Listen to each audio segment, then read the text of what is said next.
А правительство явно запереживало. Досмотрите это видео до конца, и вы узнаете, в какой сфере будут огромные проверки. Подписывайтесь на обновления, и точно будете в курсе всего самого важного. После сильного землетрясения в Турции и Сирии, в результате которого были разрушены сотни зданий и погибли десятки тысяч человек, Комитет по архитектуре и строительству Таджикистана принял решение проверить сейсмостойкость новостроек в Душанбе, Худжанде и Бахтаре. В связи с этим 16 февраля было подписано распоряжение председателя Комитета по архитектуре и строительству о создании специальной комиссии. В составе комиссии войдут зампредседателя комитета, председатель комиссии, представители отдела строительства и процесса интеграции комитета, службы госконтроля архитектуры и строительства, Института геологии и сейсмологии НАН, ГУП, научно-исследовательский институт строительства и архитектуры ГУП Лайхакаш и Управление госэкспертизы проектной документации и градостроительства. В распоряжении, которое было опубликовано на странице комитета в соцсетях, говорится, что проверка будет проводиться в зданиях и сооружениях, введенных в эксплуатацию в период с 2018 по 2022 годов, а также на незавершенных стройках. Сотрудник Комитета по архитектуре в беседе сообщил, что действительно такое распоряжение подписано, и уже с 22 февраля начнется проверка зданий. Он добавил, что у комитета имеются все необходимые приборы и оборудование, с помощью которых специалисты проверят прочность зданий и их устойчивость к землетрясениям. Какое именно оборудование будет использовано, он не сказал. Также проверке подлежат документы на здание и их соответствие нормам и правилам градостроительства, сообщил источник. Информацию о количестве подлежащих проверке зданий и сроке деятельности комиссии источник не предоставил.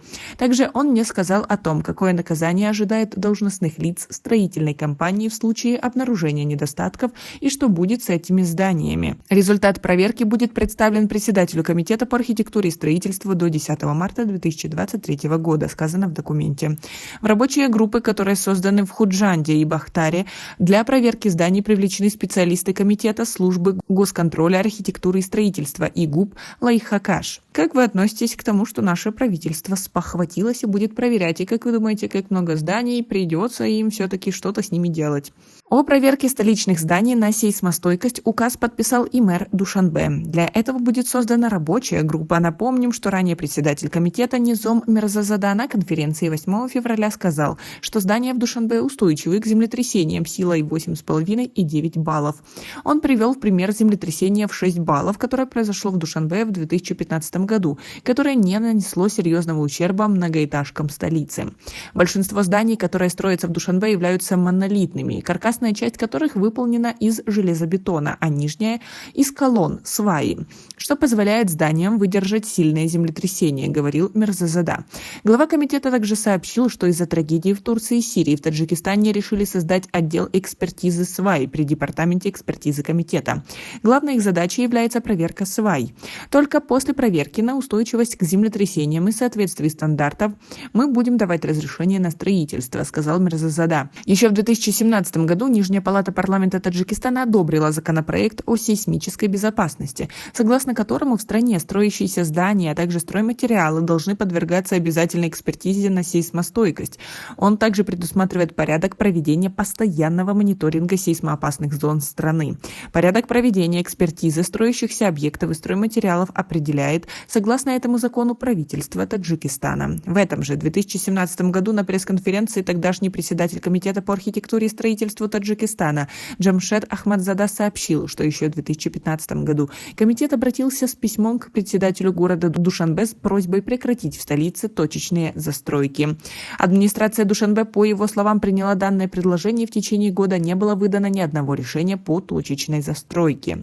Новые решения по строительству столицы начали выноситься только в декабре 2016 года с учетом вынесенных комитетом заключений. Говоря о сейсмостойкости, соблюдение норм и правил строительства, Ахмадзада тогда отметил, что все возводимые в столице здания полностью соответствуют нормам. В ответ на вопрос о расстояниях между зданиями и упирающихся друг в друга окнах домов новостроек и вероятности возникновения эффекта домино, Ахмадзада заверил, что все здания проходят экспертизу и соответствуют действующим нормативам.